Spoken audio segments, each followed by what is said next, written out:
Hey guys, what's up? Welcome back to this YouTube channel. It's your guy Igor here. This video is dedicated to saving money. So I prepared a list of 5 things that you should not do to your money. I'm a millennial, just like many of you subscribe to this channel. And it's getting more and more difficult to save money, especially in 2020. Did you know that 53% of Canadians live paycheck to paycheck? An average household is forecasted to save $1,277 in saving. That's a forecast for 2020. No, that's a really small amount, guys. It's insane. And it comes from the official media sources. I know that most of you watching this channel come from different countries. Most of my subscribers are immigrants. And this might not apply to you. But these are some things crazy things that generally millennials are doing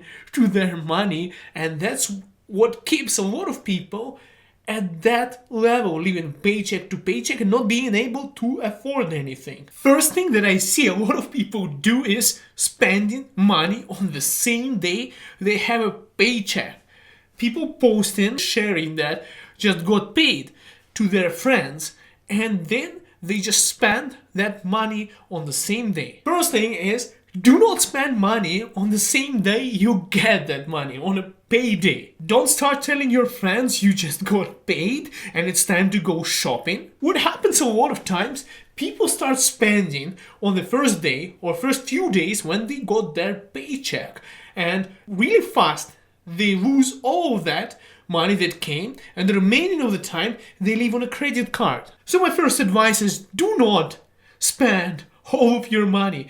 Do not share it with your friends who would encourage you to do that.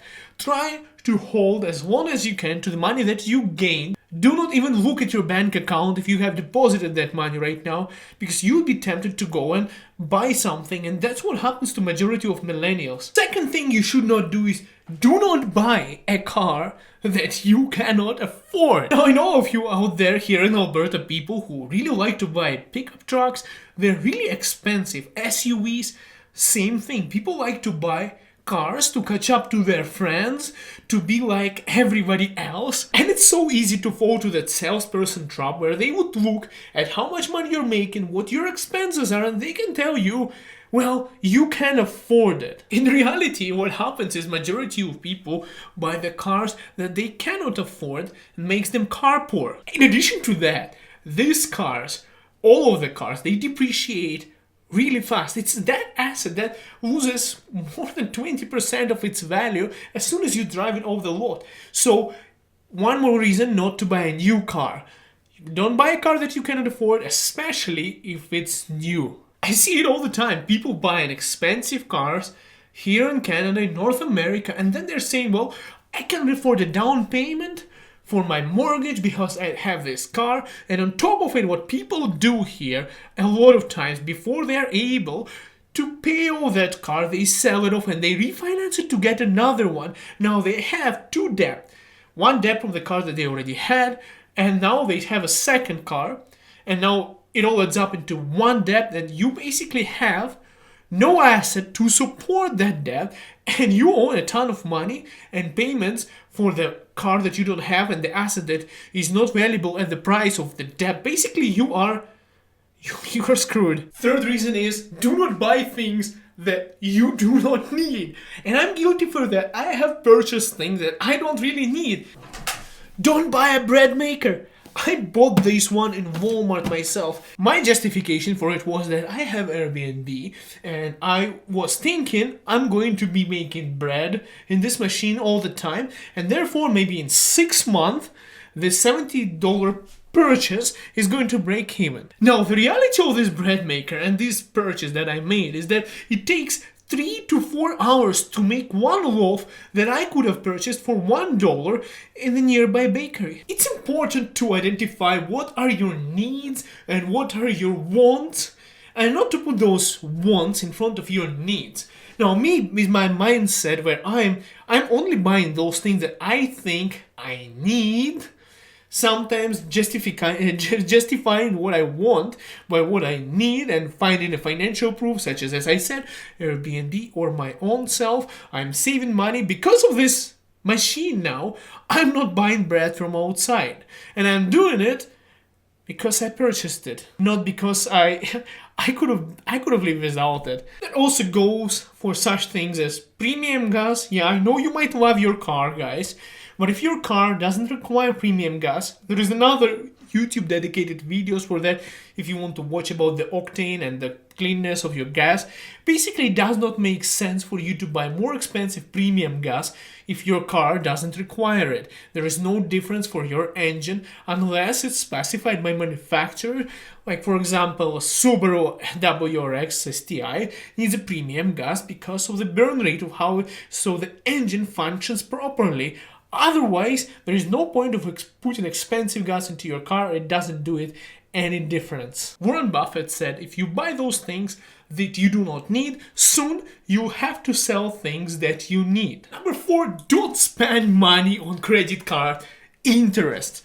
In fact, you should pay them off every month. That's what I'm doing. I'm paying off all of my credit cards so I don't have to pay interest, guys. I hate to tell you, credit cards are the worst.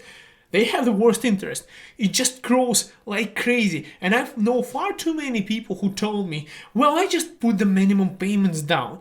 It doesn't do any good. It gets into so much of debt on so much of interest. Credit cards have the highest interest ever. It is horrible to have credit cards. Line of credit is even better. Student loan is way better. Mortgage is better than your credit card. Number 5, do not spend money on things that have no value. And I'm talking those toilet items. I'm talking that gold-plated chicken wings that you can see on YouTube people eating. Maybe you or me we are not that rich to get those ones. That's not a good example. I'm talking about Starbucks coffee, Tim Hortons, or any other coffee for that matter.